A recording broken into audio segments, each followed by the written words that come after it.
every SEO program is setting people up for success, but I think there's some unique characteristics if you're doing it in-house or with an agency that you should be looking for that will help you now and prepare you for the future. Step into the world of success with Your Brand Amplified, the ultimate podcast designed to unravel the intricacies of thriving businesses. I'm your host, Annika Jackson, and I'm on a mission to uncover the stories, strategies, and secrets that have propelled entrepreneurs and business leaders to success. In a world that's ever changing with technology, with techniques, strategies, tactics that we use to promote our brands, I think the one constant is SEO.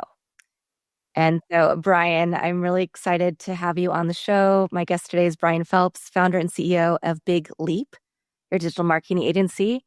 And I'd love for you to talk a little bit about your history, your background, because I saw you've done a number of different roles, SEO emphasis, right, with a few other things before you decided to take the leap into your own company.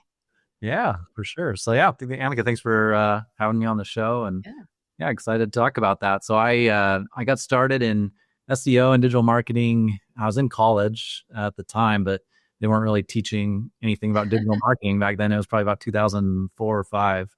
So anyway, I worked at a software company here in Silicon Slopes area of Utah, and we took data feeds from big companies, like Nordstrom's and Dick's Sporting Goods, and we used it for insurance software. It was totally unrelated to digital marketing. They would get pricing information, but I was just super curious, like why do they provide this data? And I worked with a great guy, mentor, a friend of mine still, that kind of introduced me to SEO and digital marketing, and I just got super interested and super deep.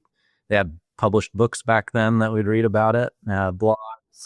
Used to have an RSS reader back in the day where I'd get all the latest news from the blogs, and I just started tinkering around. I've always loved to do that, and so I started building my own websites using WordPress, one of the early versions of WordPress, and I was just testing things all the time. So I was able to start driving traffic from Google and other places to that website, and then I monetized it with affiliate networks and ad networks, and I was just it was just interesting to me. I didn't know that it really had that potential, but it got to a point where I was making more doing that at nights than I was at my day job. And so I just kind of fell in love with it. And then, I ended up working in some different marketing agencies, eventually kind of spinning off and started up Big Leap, which has been, about 15 plus years ago now. What was the subject matter for your website, or what were you offering on that website? That's a good question. So the original one, the one that was the most successful was, again, this is going to date me a lot, but it was around HDTVs. And this was when flat screens weren't the norm necessarily. They were becoming popular. Vizio, which is a huge brand now, was brand new at the time. They kind of came in as the low price leader. So I built a lot of content around them and others. Had reviews of different TVs out there. I've always just kind of been into electronics, always been kind of a nerd. And did put those kind of reviews out, and there wasn't as much coverage back then around that stuff. And so, anyway, it ranked well. I was, competing out there with, the CNETs of the world, and just, driving a lot of traffic to the site. And it was fun. Well, and I think it's so interesting that you were completely self-taught. Of course, as you said, there wasn't as much, the internet was still, and at least for consumer usage, was still fairly new. We were seeing websites, but we were, we didn't have all of the bells and whistles that we have now. We didn't realize how far it would go. So getting in early is certainly fantastic. And I'd love to hear, what was that journey like? Did you just keep tinkering and say, I'm going to try this now, I'm going to try that now to see what worked? And then that became a springboard for knowing what would work for other people. Yeah, that's kind of what happened there. Was, again, just a lot of testing and figuring things out of okay, if I do this, and so the website ended up being fairly large, and so I could test one section versus another, and really start to learn. Right, because Google, it's the secret sauce, right? Is the algorithm. So they don't tell you exactly what to do. They give you some broad, kind of vague advice all the time, but when you're getting in there and actually doing it yourself, and being able to test on a site like that has a lot of size and scale, you learn super fast. And so I, built that site out, continued to grow, tried to replicate it with some others, and had some others did well and some that didn't do as well. But yeah, that, like you said, kind of was a springboard into other people asking for help that had businesses, e-commerce or local, service businesses. And that's kind of how, Big Leap ultimately got its start. Is, we had a lot of people that just heard about it and needed some help. And so I didn't start Big Leap with this grand vision of trying to build a big agency. It was just how, I'd love to help. Friends and family is where it started, and then we've just grown from there. I was going to ask because also in the early internet days, there was some advertising, but certainly not the ecosystem we have with social media and all these different platforms and all of their algorithms as well to consider. And then now we're in this world, of course, which we'll get into a little bit, where we have the AI overviews and, are they hurting or helping your traffic? And usually you have a big section of those. Then you have a lot of sponsored ads, and then maybe you get to organic. But then people are saying Google traffic is down a lot, and because people are using search through LLMs. So there's a lot to unpack here for the person who's not as familiar with this world and doesn't see all of the insights from your side of things. But before we get into that, what was it like? So you obviously had this website, you were monetizing, you were making more money from it. I was going to ask, right, how did you promote? You said you had a few friends and family that you were like, hey, I just did this thing. And then they're like, well, help me. And so that's how it grew initially. But then how did you continue your growth? Because you also went from being a solo person, right, a solo consultancy, to over 80 people in your agency, which is amazing. So the first, I'd say probably 3 years or so, super pretty organic. So like I said, friends and family, but then that, kind of spread. And we have an awesome business community here in Utah. It's a small town, and word gets out in a good way in this situation, I guess. But yeah, I was able to work with a lot of great companies here when people just asked, for help. So one of my early clients was a great software company that's still here in Utah and doing great things called Bamboo HR, a huge software brand. And the founder of the business at the time, they were super small, asked a friend, said, hey, I like to tell the story, who's the best SEO person, What he actually asked was, who's the nerdiest SEO guy, Well, this mutual acquaintance said, hey, you should, talk to Bryan. So yeah, we spread just through reputation and doing good work. And eventually we acquired a smaller agency that was also here in Utah. And the guy that ran that agency is named Dan and still works with us today. And nice. I've always been more of the operations type guy. He's a great, people partner type person. So he gets out and, kind of spreads the word a little bit more and helps kind of just build on what we've been doing. So you bought another agency, but then now thinking you have 80 people to manage, you obviously have to have a really good team. You have to have great systems and processes. But what was it like to transition the culture of your organization from you to a few people to absorbing agency, all of their people, to continuing to build?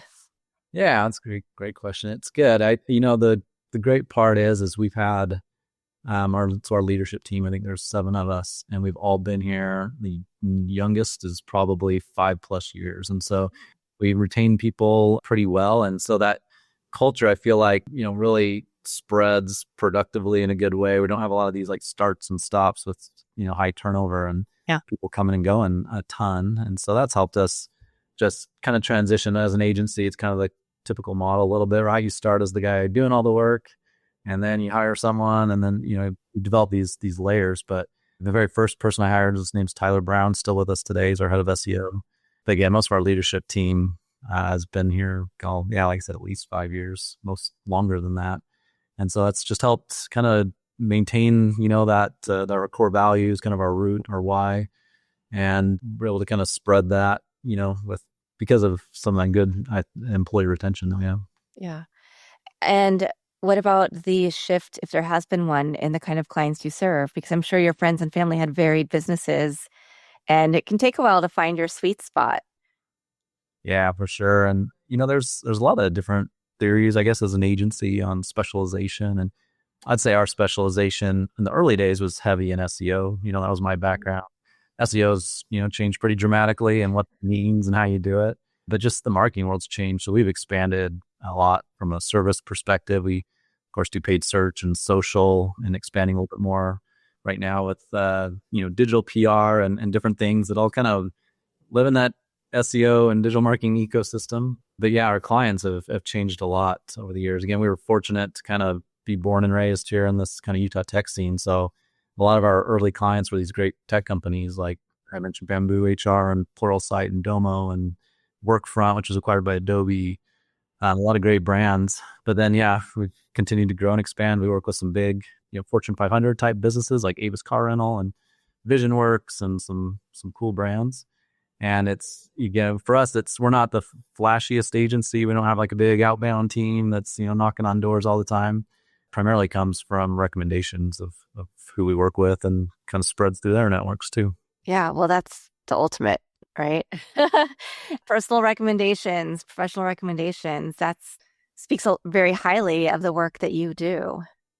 I think so. I think I'm sure we could grow faster. I've worked before Big Leap at agencies that raised money and their goal is just to grow. And there's good that comes from that. But I think agencies are just people businesses, and it's hard to scale that too fast. I think it's be damaging. So, that's our preference. I think that's, like you said, alluding to, it's kind of the strongest connection you can have with those personal recommendations versus an ad or whatever that someone clicks on. So it's always our focus, our preference is trying to, do good work, and found the results follow from that. Nice. I'd love to talk a little bit about your framework, because you have a specific framework that you use so that when you bring clients in, you know what services to employ at any one time in their strategy. Is that correct? Yeah, but this is something that's kind of developing right now that we're building and launching a little bit, just because of how the marketing world and the app world is changing right now. So we're big believers. I call us sometimes like the anti-hype agency. So we're not big on whatever, the new thing is. Like, we pay attention to it. We want to follow it, but we try not to chase it too much. We kind of believe in the foundations of marketing at the end of the day. And so we call it brand-led performance marketing. So our focus is still performance marketing. Companies hire us because they need to grow their business. But we believe that comes through, building your brand at the same time.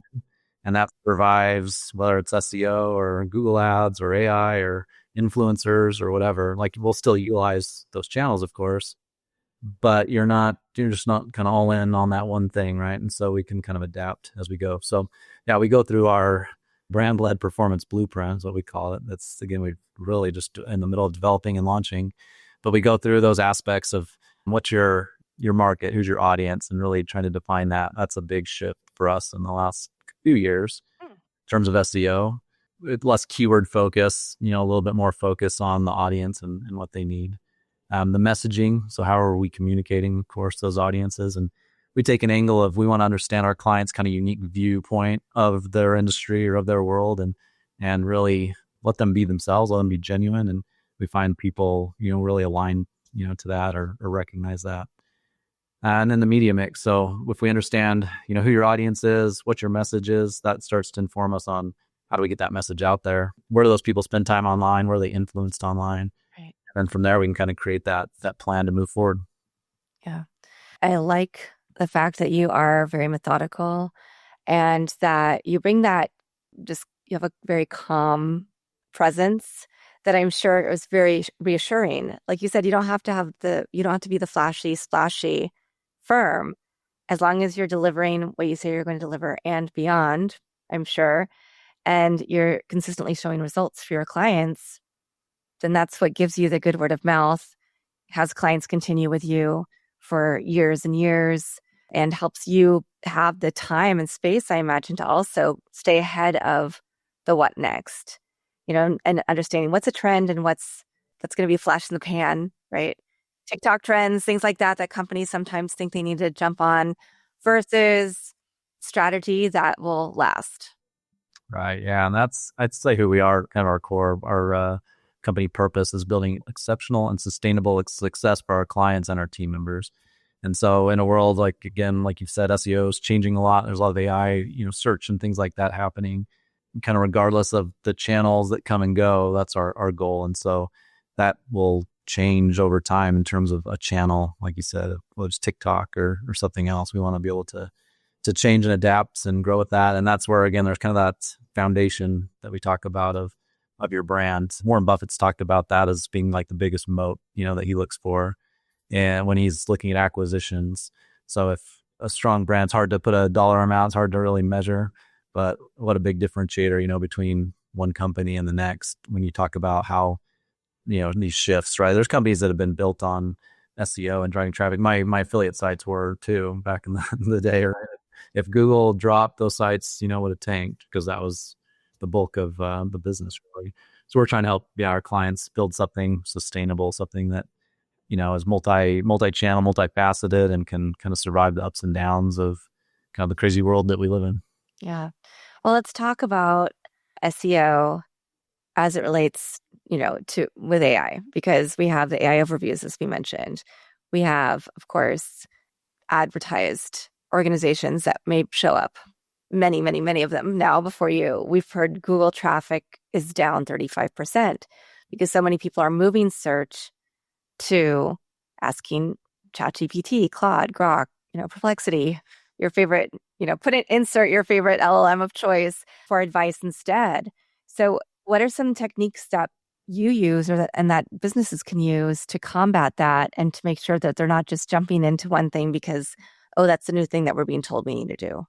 Yeah, for sure. And I'd say, I've been, like I said, doing this for 20 plus years, and there's been lots of changes. If you go back to 2005, mobile search and usage was almost nothing. And so that was a huge change of just, we didn't used to check out on our phones. You go to your desktop to go and buy something. So it was easier back then. So yeah, there's always been these changes. And I think this shift is part of that. It's big, and it's I'd say bigger than probably all those others.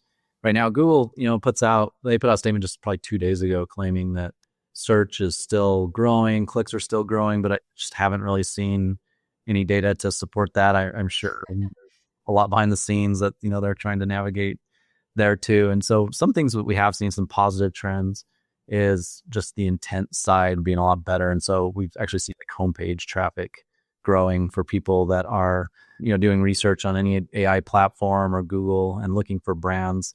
They'll end up on that homepage, and analytics right now is just kind of a disaster. Every platform comes in looking different, whether it's direct or referral or whatever. So it's kind of a weird time on the measurement side. But if we kind of just look at it at a high level, we're seeing for a lot of brands, their key like pages, their service pages or their homepage actually growing. We're really seeing that loss and that drop in traffic that you talked about is it's on that informational side. And that's actually been going on for years. If you use Google, they've had their, answer snippets in the top that have answered quick questions for people in the past. But this is definitely a big evolution from that when you get into, ChatGPT and others too, where people are doing that kind of research. So big changes, but we also see big opportunities for all of our clients. We actually are seeing a lot of reports showing that search on Google it's decreasing, but very minimally, but the that it's growing elsewhere more than makes up for that. So search is like a whole ecosystem really is growing. And so the emphasis is not just, it used to just be for the last 10 years, it's been, how do I show up on Google? Our clients have, I don't know if anyone's ever asked us in 10 years where they show up on Bing. But now it's kind of this search everywhere, right? I want to show up here, there, Reddit, YouTube. Yeah, I was going to say Quora, Reddit. Right now. Yeah. So it's evolved and it's almost expanded. It's expanded exponentially. So how do you make sure that you're staying focused on the goals for the client when you're saying, right, it is a world where metrics are ever evolving. You said they're kind of a mess because of all these changes. And how do you measure what's actually coming in just from ChatGPT or from Quora or Reddit? Yeah, which we have. So we've set up, we call it an LLM dashboard for our clients. So we're actually tracking from what is visible, what is coming in from those. And so we start with that. I think, I've mentioned AI and there's a lot of hype and buzz, and there should be because it's a big deal. But I feel like we live in this world of social media and influencers that want to take something and run with it, regardless of reality. Maybe they push it a little farther, right, to draw a little more attention. We're seeing with most of our clients still is a pretty small percentage, less than 1%, I think on average, of their traffic coming from those tools.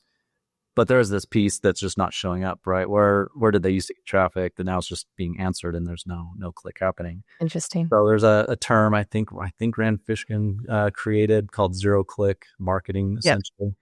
And it's kind of this funny world of feeling like we're kind of going back a little bit in time where we are trying to measure from a more of a brand perspective. So showing up in those AI overviews or ChatGPT, there's, value in that, and being represented. It's almost like going back to like impressions in a sense of like looking at that. So what we're doing at Big Leap, one of the big things we're changing is not just having like our singular SEO team, but adapting a little bit more to just like an organic growth, organic marketing team. So they'll be looking, of course, at search, but also, digital PR, content, other platforms, like you said, Reddit or Pinterest. But it all really starts with what I mentioned in our blueprint of where does a client's audience spend their time? And that's how we ultimately kind of prioritize and figure out where should we spend our time and focus. Yeah. And so we use, different tools to help us understand, if your audience are, pet moms and dads, what are the big sites? What are the big subreddits? What are the right podcasts, for those people to be included in, so we can approach those through organic methods, through advertising, different ways. And so we just really want to own kind of those digital worlds where, their ideal clients live. Yeah. And that was a perfect segue because I was going to ask you about the role that digital PR is playing in your work with your clients and even for your own agency. I mean, you're here on this podcast, you're going to be on my other podcast. Uh-huh. Yeah, it's big. I think it has been for a long time. I feel like people have been sleeping on it for a little while. Yeah. SEO, I love and hate the SEO world sometimes because it kind of has attracted maybe and some negativity, right? Because there's a lot of people, it feels like this black box type of world. But I'd argue the people that have been doing SEO well for the last 5+ years have had a digital PR component to that. From an SEO perspective, it's always looked at as link building essentially. And so digital PR has provided that. But where that's really shifted now when you talk about LLMs is even if podcast or an article doesn't have a link back to you, but before an SEO, that would have been like, oh man, that's a big fail, right? That's all we care about is a link. Now just the brand visibility, the type of language used in that is something LLMs pick up on. Oh, nice. So I call Big Leap a digital marketing agency or Big Leap an SEO agency. That's going to show up in how, I show up in some of these different platforms. So it's definitely a big component, and it's where, all these LLMs are ultimately learning. They're learning from podcasts. They're learning from Forbes or whatever, media outlet of choice, even niche ones as well. So it's a big push for us right now. Nice. Yeah. And as somebody who has been in the PR world, and I did have a PR agency during the pandemic, and then I do so many different things that I was like, let's shift focus a little bit. But definitely, even those small platforms, even if we got, a client on a small blog post article on some platform, you don't know who's reading it. And oftentimes we would see people reading it from other publications that are bigger. And so then they get invited from that, like Girl Talk HQ to perhaps Forbes, other big publications. And then that could even lead to TV appearances and other things. So you just never know. And I do think something interesting in the podcast world now, there's also podcast SEO, right? So how we can look up how we show up, where we're showing up, what words people are engaging with when they're searching for podcasts in our category, how high or low are we on that scale? So what can we add to our meta descriptions, keywords for our own episodes that help us, but also help our guests? So I'm just diving into that even more right now, but because I have, some help, I have some teams that help with some of that, but then I'm like, I also want to completely understand it if I'm going to talk about it, if I'm going to recommend things to people.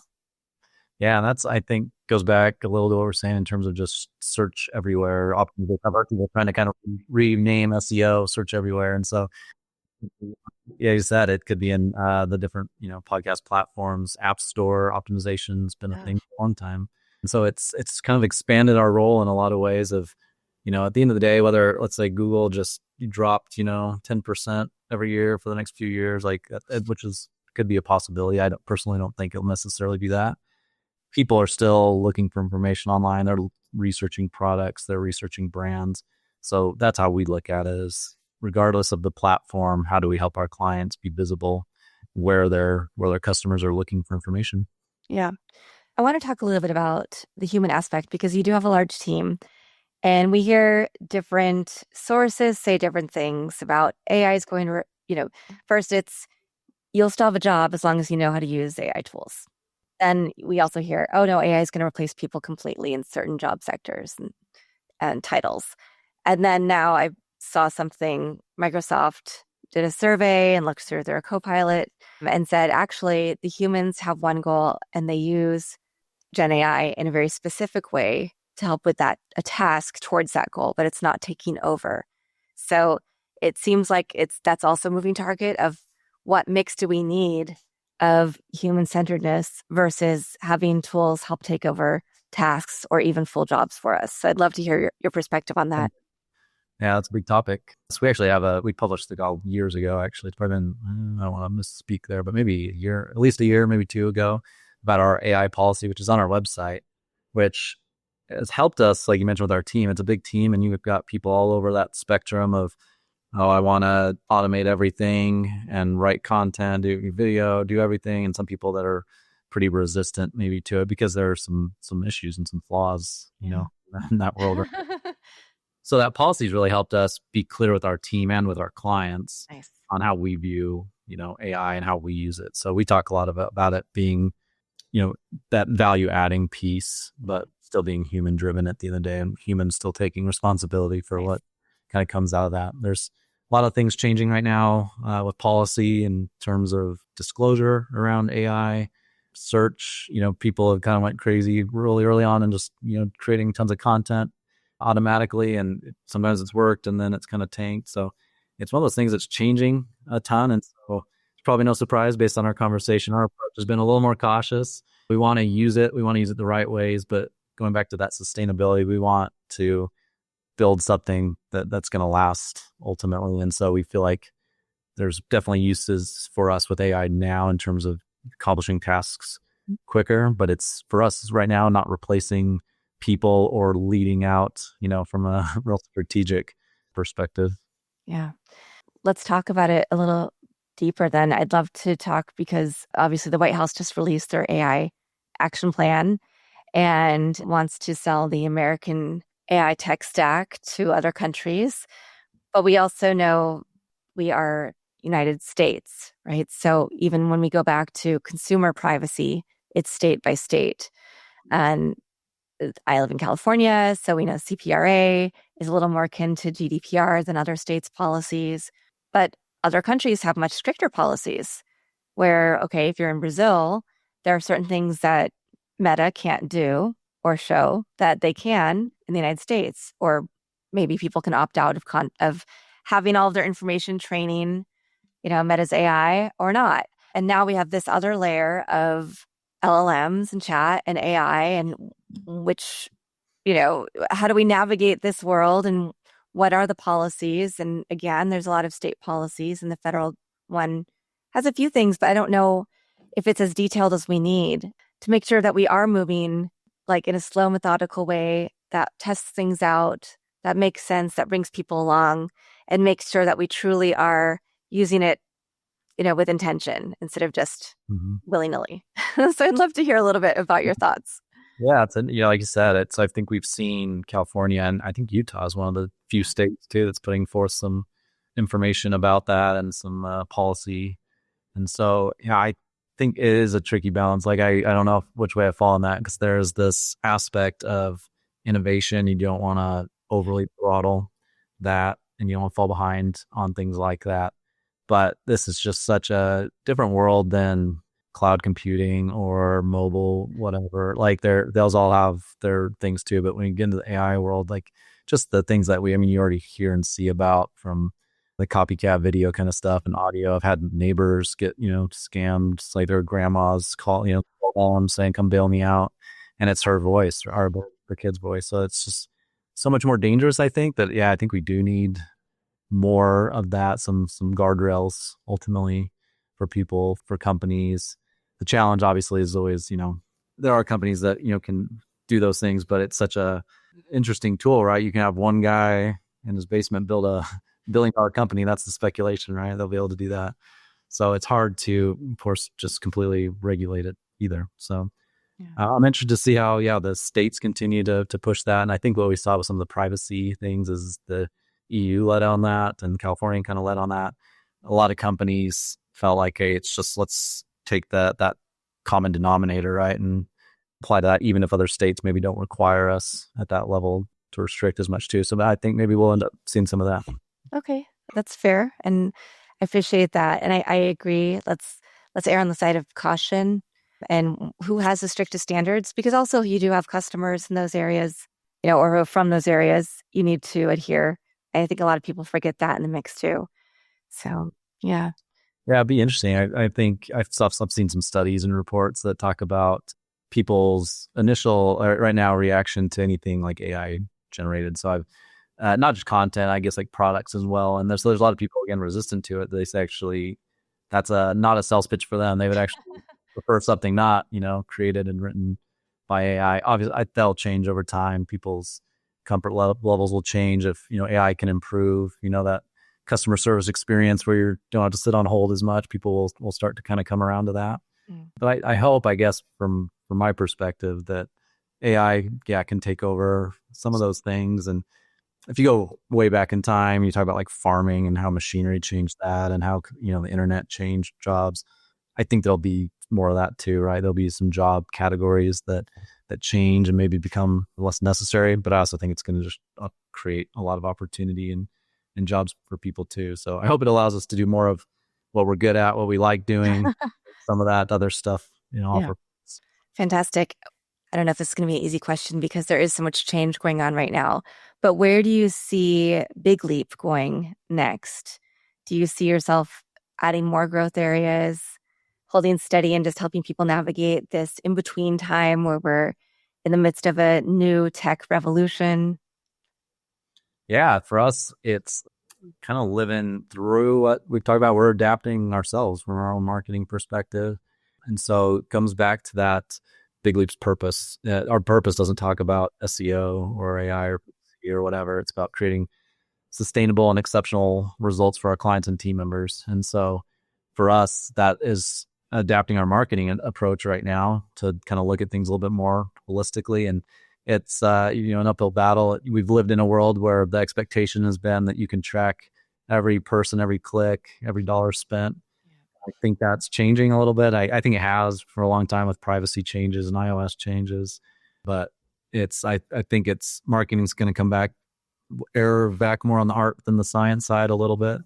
And for us, again, it comes back to that blueprint I talked about of helping our clients create those sustainable brands, and then how can we use their brand across these channels. So that's our big focus right now, and helping our clients, navigate that. Like you said, there's a lot of interest in trying to figure that out. Yeah. Oh, and Bryan, you have a newsletter on LinkedIn. I just subscribed to it because I was like, oh, I want to read this article. Like, I want to read this article. So can you tell us a little bit about when you started your newsletter, the impetus behind it, and then what we will find there? Yeah, it's I think only 6 or 7 issues in. It's pretty new. So thanks for joining and subscribing to that. It's the goal is to help people. So the like you said, the impetus of that was not to create, the super technical of like, here's the code behind, LLMs and the fan out query type stuff. We found that most of our clients and a lot of our audience, we work with people all over the board. We work with business owners that are, of course, interested in this and how it affects them, but they're not necessarily want to get into the weeds of every little change. We work with private equity groups that want to understand like how's this going to affect them and their portfolio and their investments. And so the goal of that newsletter is to try to, I think, summarize all the crazy stuff that's going on down there and try to just boil it down a little bit and simplify it. With, of course, my lens on that, which is excitement about AI, knowing there's opportunity there, but trying to balance that and kind of maybe filter out some of the excess hype that I think is very prevalent with that. So yeah, again, thanks for subscribing. That's I hope anybody listening, if you're interested in that level of marketing conversation, I'd love to have you join. Yeah. So to that point, I will put your LinkedIn profile, hopefully that's okay, as a hyperlink in the show notes. So you can, introduce yourself to Bryan. If you're listening, you can subscribe to his newsletter straight from there. And of course, we'll put the website.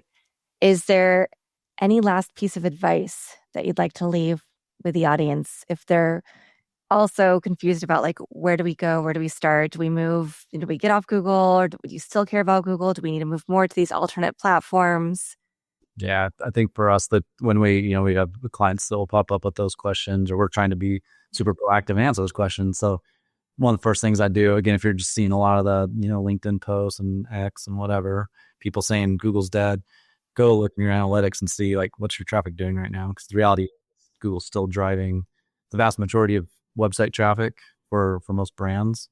That said, the world's shifting and changing, so let's prepare. So let's not panic, but let's be prepared. Start preparing, for that future. Yeah. And so again, a lot of actually a LinkedIn newsletter post I was just working on this morning. We'll talk about this a little bit more about how a good SEO program is preparing you for what they're calling GEO, which is search, and what are the characteristics of a good SEO program versus the rest. Because I don't every SEO program is setting people up for success, but I think there's some unique characteristics if you're doing it in-house or with an agency that you should be looking for that will help you now and prepare you for the future. Fantastic. Well, I know this is going to be helpful for me and my clients and also my students at USC. I'm looking forward to having you on the Mediascape podcast and having another conversation, seeing where we're at in another month and a half or so. It'll be a whole new conversation. We'll right. See. Exactly. And so, Bryan, I always ask my guests, do you have a favorite quote, mantra, verse, poem, family motto, words that continue to inspire you? Yeah, well, the first one that came to mind when you said that, I don't have like quotes everywhere, so that's a good question. I have one, but there's a quote, a saying that says, by small and simple things, great things come to pass. And so that's kind of been, I think personally for me, and what shows up in Big Leap is that doing the little things consistently is what gets you these big wins. So everyone sees the big stuff. People don't see the work that goes into that, whether that's fitness, nutrition, business, family, relationships, whatever. So focusing on sometimes the small, the simple, the fundamentals is necessary to see the big wins in the end. 100% with everything. Those little changes, right? Just get a little better every day, just make little changes. And that's when you see the results. So could not agree with you more. Awesome. And yeah, thank you so much for coming on Your Brand Amplified. I really appreciate it. Yeah, no, I appreciate the opportunity. Thanks, Alton. Thank you to everybody who's also watching this episode or listening to it. Back again with another amazing guest to share their story, their journey. But if you are as confused about SEO as many of us and want to really understand what's true, what's hype, and what we can do to prepare ourselves for the future, Bryan Phelps and Big Leap could be a great place for you to go. With that, I'll see you again very soon. Thanks for listening or watching to this episode of Your Brand Amplified. Don't forget to leave us a rating or review on your favorite podcast listening platform. And if you want to learn more, check us out at yourbandamplified.com.